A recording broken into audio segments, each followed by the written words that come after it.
And thank you to all the presenters and all the great questions today. And I do want to thank Ignacio and Chris Holmes for putting this together. I guess Chris is in the other room right now, but I think they deserve a round of applause for all the good work that they did putting this together. And I think we had a discussion that we wanted to do now. Next steps, I'll hand it over to you. All right, so I think we're almost done here. Just wanted to give a little update on next steps, including tonight and after. So as you guys know, we had an event that we were hosting at Planet that went to capacity. We have like limitations on how much people we can have in the building.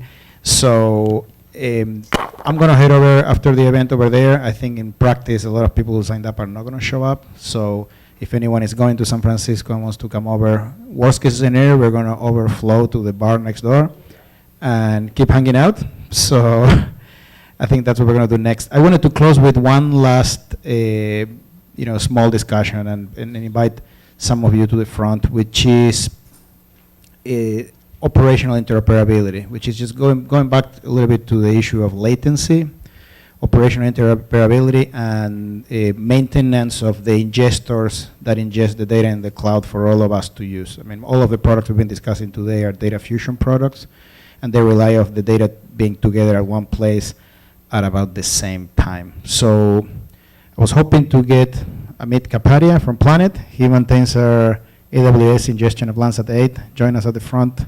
I think Miha, hopefully, is still here. And then I wanted to invite Steve, too, to bring here the systems engineering, more operational point of view. And I don't know if there's anyone else who wants to self-nominate, who's working on ingestion and pushing to the cloud any of the public data sets and wants to participate in the discussion. Otherwise, I'm going to... Yeah, why not? Ferran. There's never enough Ferran in a day. So, cool. So I think we have a really good representation here. Miha works on ingesting Sentinel into AWS. We don't have representation, I think, still in the room from the Google folks who ingest into Google Earth Engine or Google Cloud. Yes, why don't you join us? Amit works in our Mosaics team, does a lot of our machine learning for our cloud detection and maintains AWS ingestion of Landsat. And yeah. And we have Steve and Ferran representing ESA and I think NASA, USGS as well. So this is a really good group. So I guess I want to open up with a question, which is, how do you guys feel about the current state of affairs? Do we have good latencies to bring the building blocks of our products to the cloud today? Is there is anything broken? Or is there anything to fix, or everything is fine? Ignacio, first I want to thank you and the rest of the sponsors for this workshop. It's really been great. I think we've gotten a lot out of it. Just meeting up with people and meeting people I've known for a long time and seeing people that I've never met before and have good conversations. It's been great. And I'm really impressed with Planet because I had no idea the size of a dove. These are really small. It's really amazing what you're able to do. But they fall apart pretty easily. That's right, yeah. I think I found the problem. Larger aperture. Anyway, yes, things are broken right now. Okay. Sort of broken for us. Well, first of all, ARD, level 2 products. We are producing level 2 products, but we've got a real delay in having some self-inflicted delays and some not so self-inflicted. We need data from Modus that takes 3 to 5 days, some products for processing our OLI data to a level 2 product. And then we use some Mirrors 2 data that takes 30 to 45 days to come in before we can get the humidity data we need to process the tiers thermal data to surface temperature. So that's a really long delay. Now the self-inflicted part, wound part of that is the way our production system's set up is we pull everything out as a tar bundle there and tarball, and so we don't produce any of it to level 2 until we can produce all of it to level 2. So all of a sudden you've got a 30 to 45 day delay from day of sensing to the day we actually put out a level 2 product. Now I want to be careful to say here also, our level 2 product is not our ARD product. It doesn't meet the card for L spec at this point in time. So we just had our CDR, our critical design review for our ground processing system just a few weeks ago. And actually this whole issue of latency came in, got put in as an RFA, mainly because I wrote it, a complaint that they have to fix this. And there's 2 ways to fix it for us. Number one is be willing to break up the tarball so that we can do OLI as soon as we have the inputs we need to process the visible near IR and SWIR. And then for the thermal, pull that out and process that when we get that data. So that's one way to help with the problem. The second thing we need to do is look at other sources of this atmospheric characterization data that we need, humidity, optical thickness, all these things, so that we can process faster. One thing I learned here was, okay, how about if we put out a less than optimal product, day of sensing? And that's never shown up on our radar at all. I've never heard that before. Great idea. Taking that back home with me, and we'll look at how we can maybe accomplish that. But to set expectations, this is for a system though that is being written. We just had our critical design review. It's being developed over the next year. It'll be next May before we start being able to use that system at all, and even later before we start producing a level 2 product, an ARD product. Is that product going to be CAR4DL compatible at that point, or not yet? Yes. We have a Collection 1 product out there right now. So we've gone to collection processing just like Modus. And Collection 1 is out there, and that basically normalized our metadata and our approach across the historical archive. So 46 years of 6 years of data. And Collection 2 will have 2 main features to it. Number one, we're going to harmonize is a bad word. All the terms we use here are really overburdened. We are going to utilize the Sentinel-2 GRI, Global Reference Image, for our control so that we're using a common control base with Sentinel. So that's a huge improvement. It's a huge improvement over what we have today. So that'll be great. We're still talking about elevation models and other things for control, but we're going to have a very compatible geometric product with Sentinel, and hopefully others will jump on board with that. The second thing will be having a level 2 standardized product that goes back in time to at least 82 with thematic mapper data. And then all forward processing after that will include this level 2 ARD product. That will, my target is August, September, we start reprocessing that. We'll see what we actually end up with. Part of it is waiting for the GRI. It's fantastic. So how do you feel about a situation where you guys produce something like a kind of level 1 product, and then people who need the data earlier can pull and essentially execute the correction, for example, to source of reflectance? Can we fork on our side? Okay, so Collection 2, I should be clear, will contain this ARD product, which is a level 2 processing. So it's surface reflectance, surface temperature, meeting Cart4L standard for the metadata and content. But we will also be producing a level 1 top of atmosphere, the same product we produce today, better geometric standards, but something that's compatible with what we're producing today.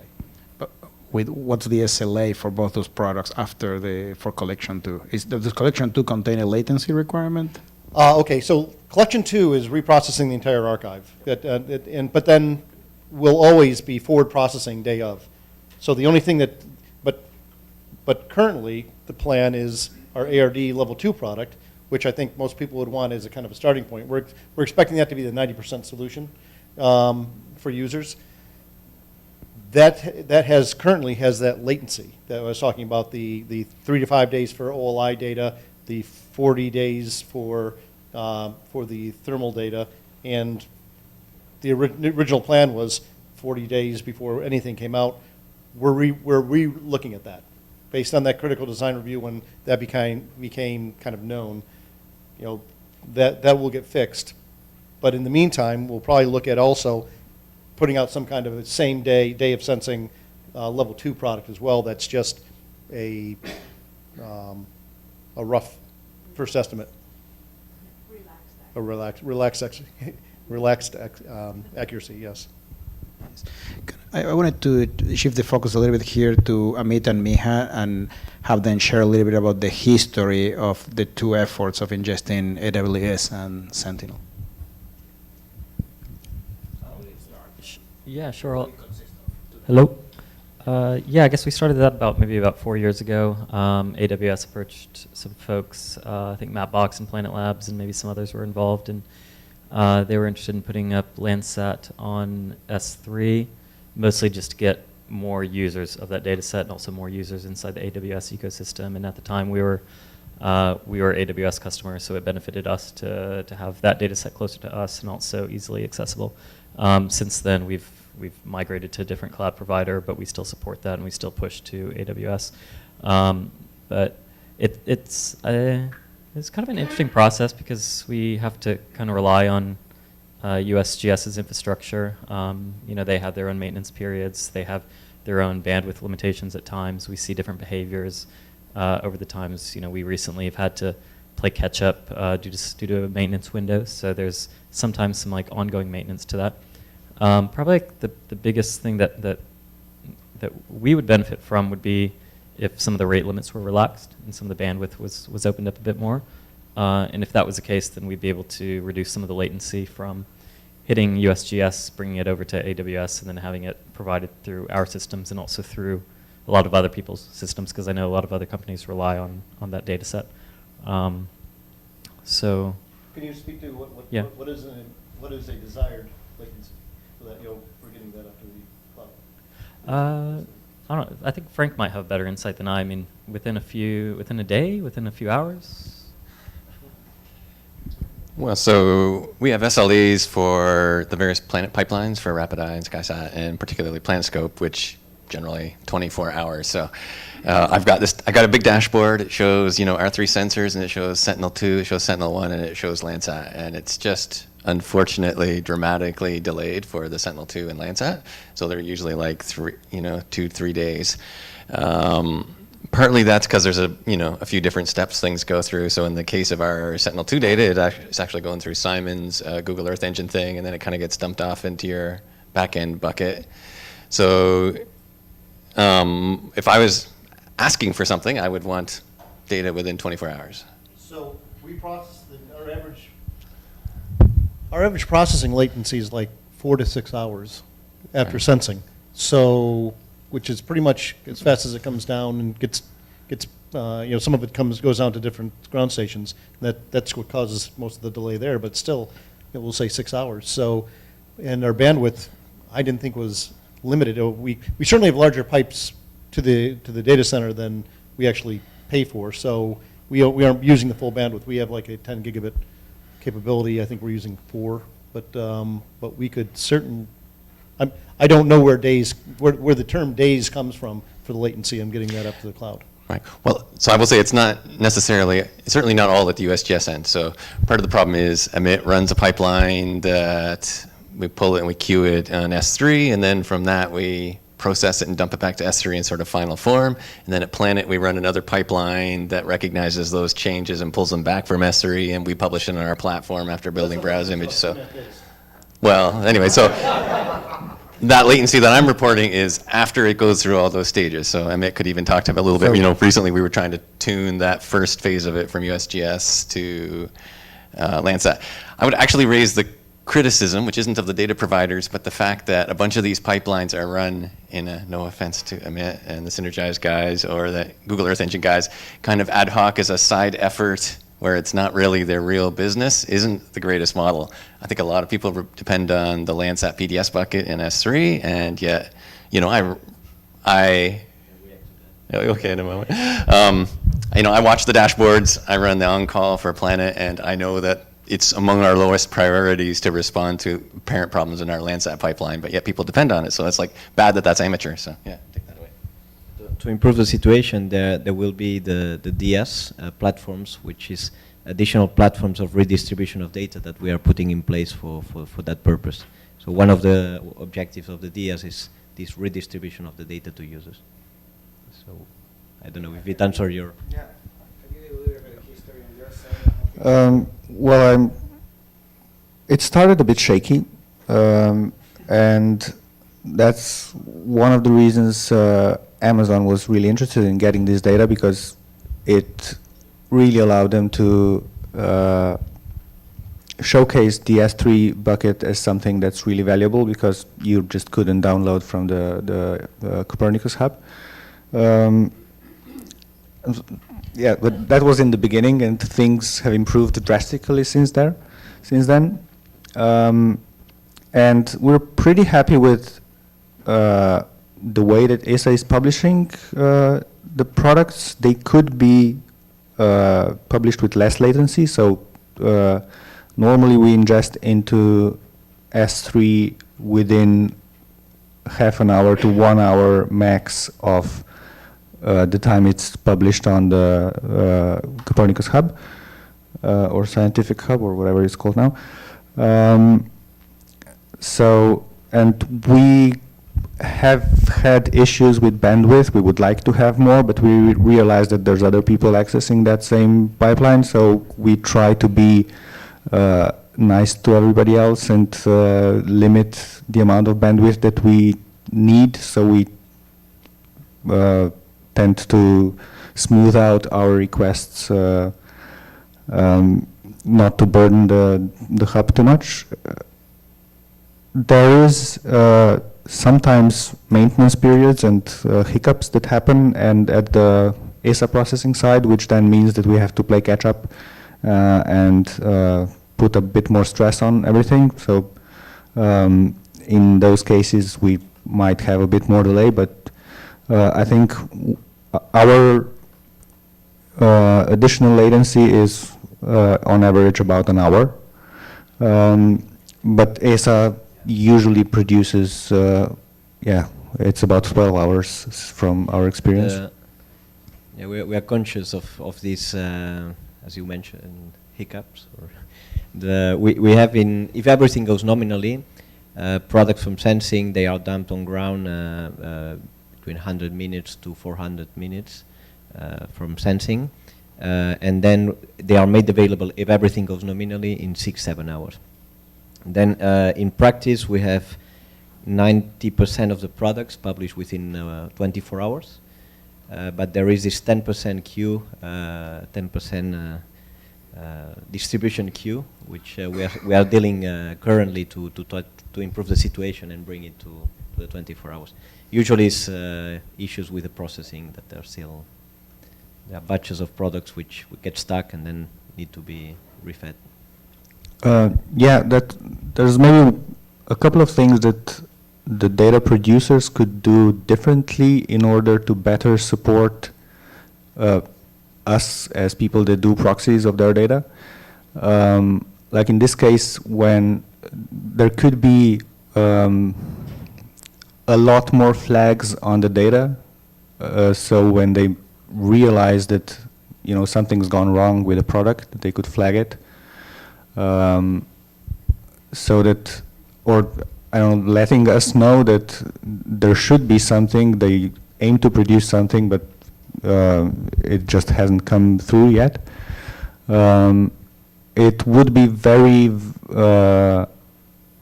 good for everybody if the producers viewed their distribution channels as write only.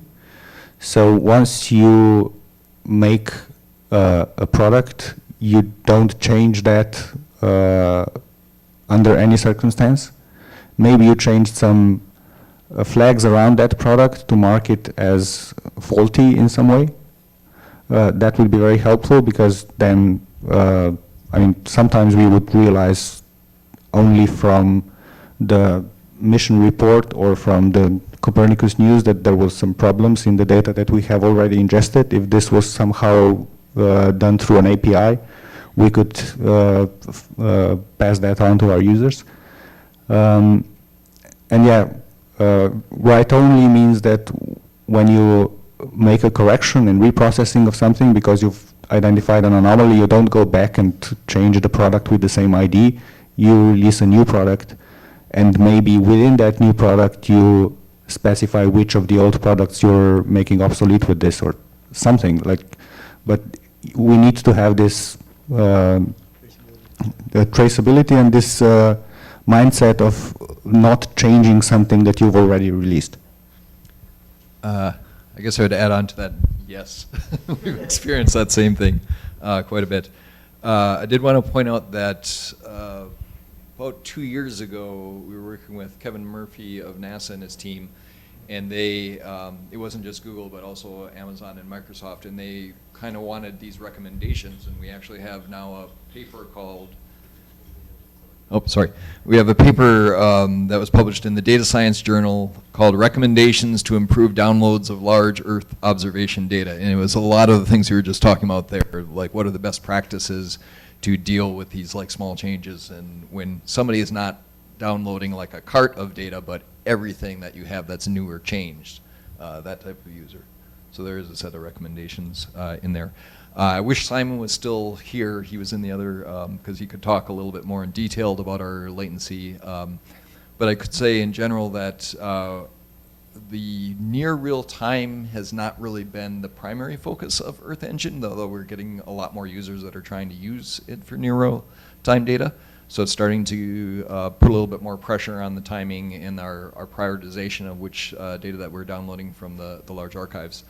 And it's gone from time to time. We definitely do get behind, and it usually is trying to deal with some change, some hiccup that we didn't expect. And I think right now we are not able to even pull as much Sentinel data as you are collecting, because we're trying to pull 1, 2, and 3 SLC and all of them all at the same time. So I know that at least in the last month or so, even on a good day, we're not keeping up, basically, with what you're producing. But we're just doing that through the more generic Sci-Hub at this point. We're pulling the data.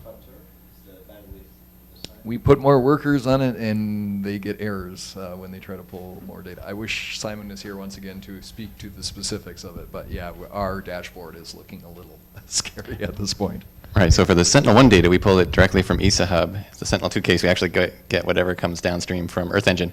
But for the ESA-1, we got like, workers with a bunch of different keys trying to like, move around, utilize the rate limit over several different user keys, but it's kind of, it actually makes me sympathetic to our own users who have all the same problems that we have consuming from you guys. They have that consuming from us, and so I hate on me whenever I hate on all the upstream guys. But this concept of arbitrary rate limiting, which means that people have to do all this like extra garbage engineering, trying to like feed things over and recover and come back later to get the stuff they didn't get on time, is just like kind of awful. So I don't know if it's possible, but maybe we could even divide up the people that are filling buckets with all the most recent data to agree to take just a section of it and then share it, which might take a burden off of the providers upstream. I'll tell you, that's just a common problem. I mean, we had problems where we don't use the Sci-Hub, thank God. But even our access was very problematic. You have a privileged access. Yes, yes, but it didn't seem so privileged for a while there. But it does now work. We downloaded Eros, the full global archive of the 1C data, and make that distributable as well. But I just want to mention, in terms of latency, since we're talking system engineering, our requirement actually is 48 hours. We've never really, and actually when our user surveys and all, very, very few people do near real time with Landsat. Sentinel might be different, but for us, it's very few people are using it for near real time. In the U.S., actually, we work with a lot of international partners that do use it near real time. They actually do processing right in the DMOD. as it comes down and put out fire detection products and things like that. So, I'm pushing for us to do some similar things in the U.S. We're going to try to get some of that same software and do some of those things. And I will mention that for Landsat 9, the requirement is dropping from 48 hours to 24 hours, but not because of a user push, but more, okay, we're producing it in 6 hours, so this 48 hours is very artificial. And I should mention, it'll be 24 hours for 85% of the data, so stuff can happen, and we still meet our spec. Yeah, I can confirm that it's difficult to work with Sci-Hub. We've gone as far as tracking the bandwidth that we're getting on individual workers. And from the pattern of how the bandwidth drops at some point or starts dropping, we realize that this download is not going to finish, and we just kill it and start anew. Because that's what our black box analysis of the C-Hub showed, right? So, so we try to guess what the C-Hub's going to do with our download and optimize for that. I just wanted to react. You'll have your chance. I want to throw something out there in terms of, we have products that are very lightweight at the beginning of the chain, and can we essentially get the lower products right away, which are likely to be probably smaller, and then just collocate some of the code. So make the pipelines distributable, containerized, so you ship the containers together with the L1T or whatever, the near real-time product, and then ship the containers so people can spin up the containers out, and they own part of that SLA, essentially. The Landsat Collection 1 surface reflectance is kind of done in that form, and it's been great, actually, that they've put that process in. Yeah. All our code, I think all our code is publicly available on GitHub, so it's, I mean, that's already there. But what we don't do is distribute the lower level products. The lowest level product we produce is the level 1T that we distribute. Yeah, I wouldn't agree that the lower level products are more lightweight. I mean, level 0 on Sentinel is a bit bigger, I think, than even level 1C or level 1AB. They would be larger, but I agree that downloading both 1C and 2A for Sentinel-2, there's a lot of redundancy which could be removed by, you know, if ESA published just optical thickness and water vapor and ozone, and we would apply the 6S model or whatever lookup ourselves from that. I'm not sure it's a good idea for many users. Right. That's exactly right. Because they would need still to process huge amounts of data over their sites. And Yeah, but I mean, it would not be ARD anymore. If the processing is as easy as rendering I mean, just reading through the image, I mean, there's not converting from known, let's say, parameters using a function, even if it's a bit more complicated, it's not something that is very much unlike unzipping something. I was thinking more about the processing time. So Right. Doing surface reflectance product currently takes 30 minutes on a single node Tile, yeah, yep. for a single tile. So it can be parallelized by tile. So, but still, it's a significant effort for users to do that on their side. Not for you, of course, but Okay, so let me just say before you go, because I want to go right where he's at, because I mean, it's like 12 minutes for us to produce a level 1T. It's 40 more minutes to produce the level 1, the level 2 product. And that's, you know, one node. That's just kind of processing time. Obviously, it gets parallelized and optimized. But the whole idea of ARD is because, you know, this is a very unique crowd that has capabilities and desirements that are not normal, that don't represent the vast majority of users we have. I mean, so the lower level products you guys want, and Keith, wherever he went, you know, lowest level he can get so he can process it the way he wants it. Right, there's those people exist, but that the 90% that we're trying to support with ARD, which is why we're here, are looking for the higher level product that they can, oh, Susan, we were talking about this in her office. I don't want to know about your projections. I don't want to know about, your top of atmosphere. Tell me what the ground looks like, and that's what I'm going to start with. And that's what most of the users that we have are looking for. That's the lowest common denominator of ground truth that we want to normalize ourselves with other users, other suppliers like the MSI from Sentinel and IRS and Sabres and whoever else, Planet. A surface reflectance product, surface temperature that represents truth with a certain level of uncertainty, and then that becomes a normalized standard that everyone can start from.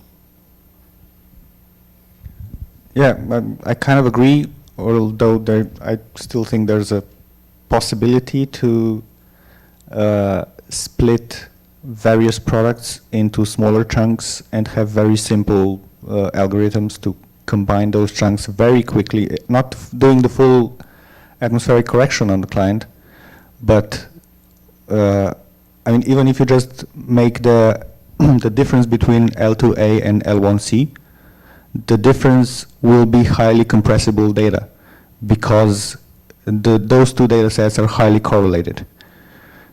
And there's not 100 megabytes new information that you introduce when you do the atmospheric correction. There's maybe 100 kilobytes new information that you're introducing. Everything else is statistically derived from, whatever the ground truth is. And most of it is the same on L1C and L2A, but that's an advanced topic, and I agree that the general public or the novice user shouldn't deal with that.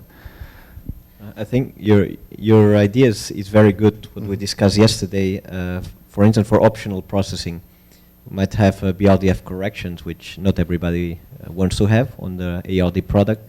We could provide the parameterization on the metadata of the product, plus provide the tool, and the user applies the BRDF normalization, for instance, optionally, just an example. There could be other treatments, topographic illumination, normalization, whatever. I'll just say from the USGS standpoint, part of the reason we're here is to hear exactly that, is to, okay, what are things that we can be doing?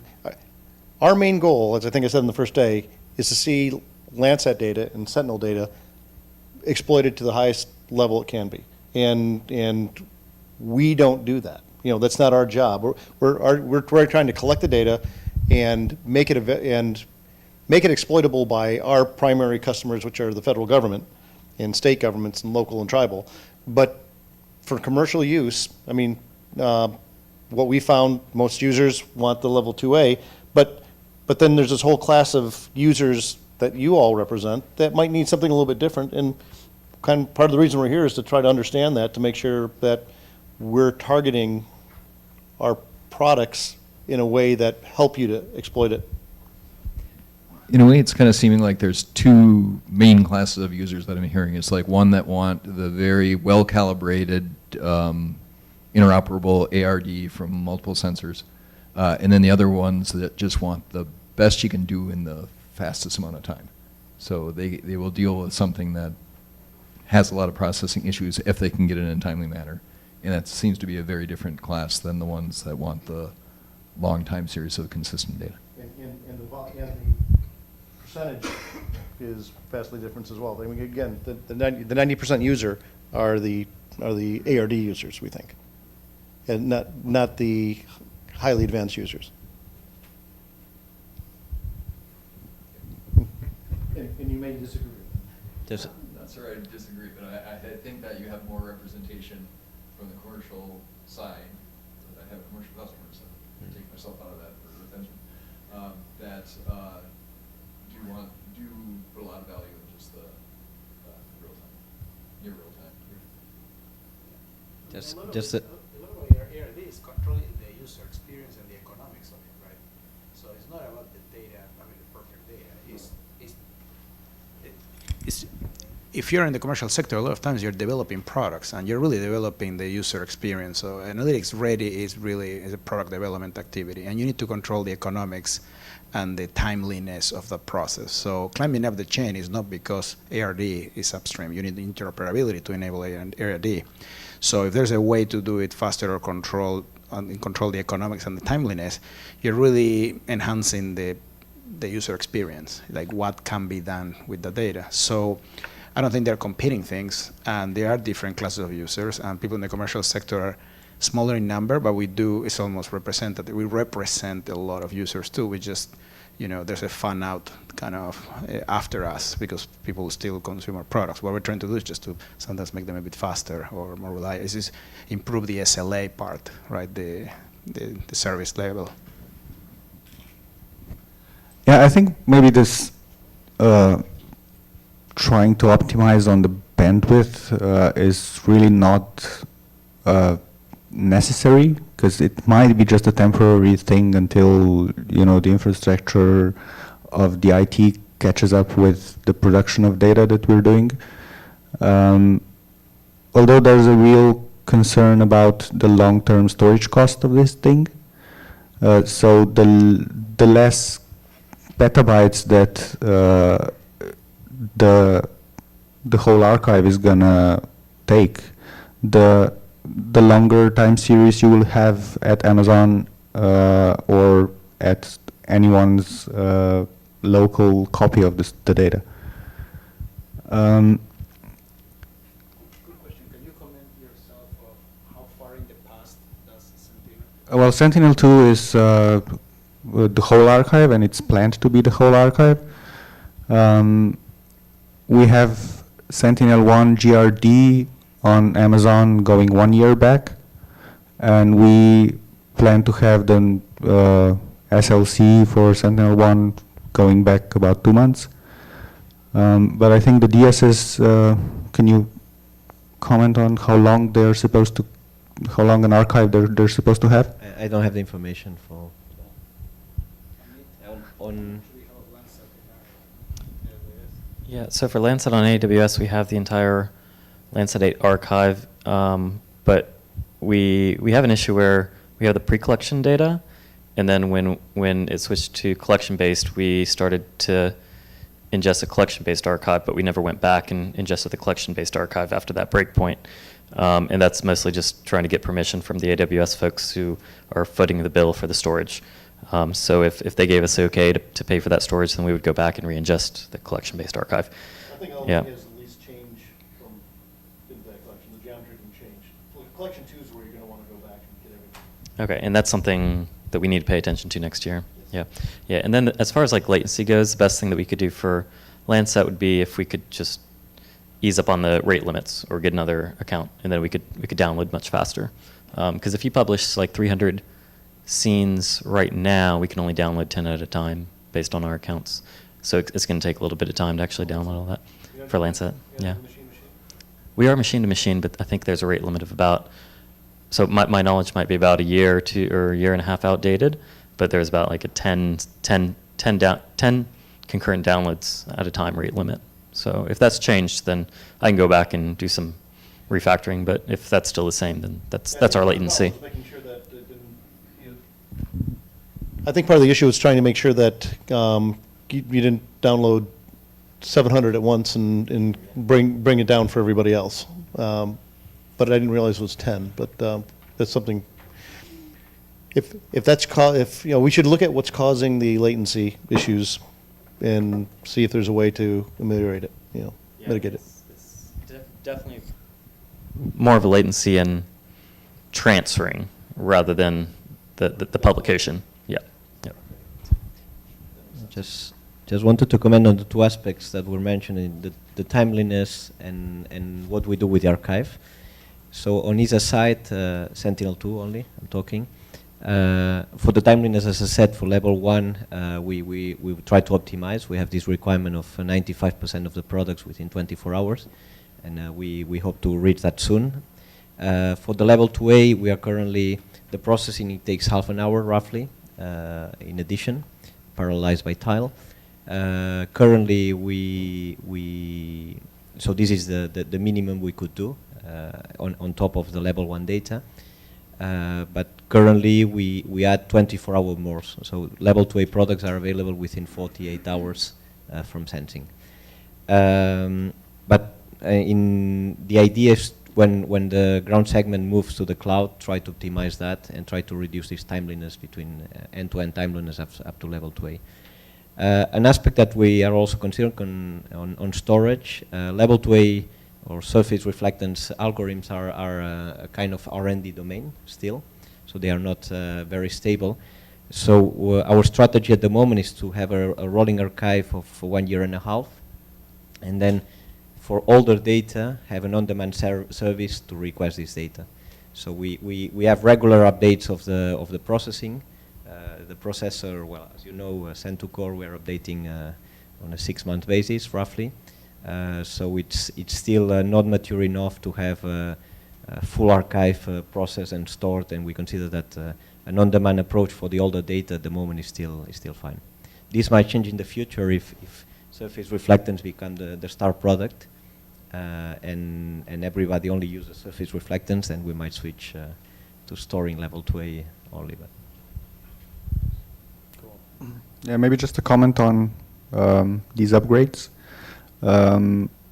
When you're releasing data for machine-to-machine services, there's a lot of disruption that you can cause by making changes to the format. And it's usually very nice to be notified about that in advance. So I think it would be nice to have in place some sort of unit tests that would test for regression in when the processing pipeline changes, or some sort of hard checking of even things like how the TIFF file or the binary stream is internally structured, because some pipelines also depend on that, and sometimes, you know, GDAL is happy with the JPEG 2000 file, but then all of a sudden you get a product that has a different JPEG 2000 structure, and GDAL complains, or it's kind of, it seems like it's taking a lot of our engineering time to just find out what those anomalies are all about and try to still do our part of the processing and ingestion. I know this is an ongoing improvement process, and I hope this is gonna kind of stabilize over time. But I guess it's really should be like more operationalized and more in the mind of the people that write the processing chains at the producer side. Yeah, on that, we usually anticipate the changes publishing test data. So I don't know if your complaint is more on yeah, it on wasn't the, the announced changes, it's more like the unannounced things. The unannounced changes. Yeah. So this I recognize it happened in the past. We are trying to avoid. I don't know if you have any recent example, but we try to avoid. We always report it, so that it's you probably know about all of those. Okay. So yeah. No, I recall indeed in the past some years ago, 2 years ago, there were some hiccups, but recently we try to advertise any single change impacting the users, and the team. The message is on to the team is to be clear on that. Any change has to be properly announced and anticipated to users, provide test data, and we are not anymore in commissioning phase.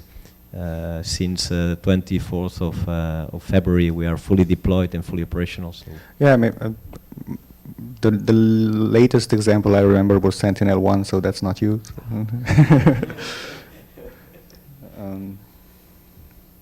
But yeah, I hope things are improving in that respect.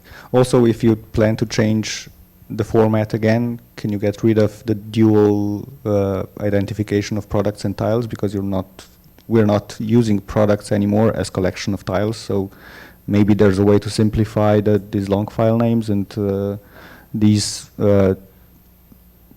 several different timestamps that are part of the file and product ID and hashes. I have the impression we need to have a dedicated meeting with your team. To Maybe, yeah. and with the right experts from our side. All right. So, just wanted to do some finishing remarks. I don't know if any of you has some finishing remarks. If not, it's time to get in traffic and please be sitting in our cars. Any other thoughts before we close? Well, this is a great discussion, great panel. Thank you, all of you. This has been an amazing workshop. Yeah, I mean, I hope you. What's that? You're not talking to Mikey now. Yeah. Anyhow, I don't have anything interesting to say other than thank you. This has been amazing. I'm very flattered by the fact that you guys took the time to get together with us and talk, and I hope we do it again. Please fill the survey and let's just decide how to take this forward. But yeah, thank you.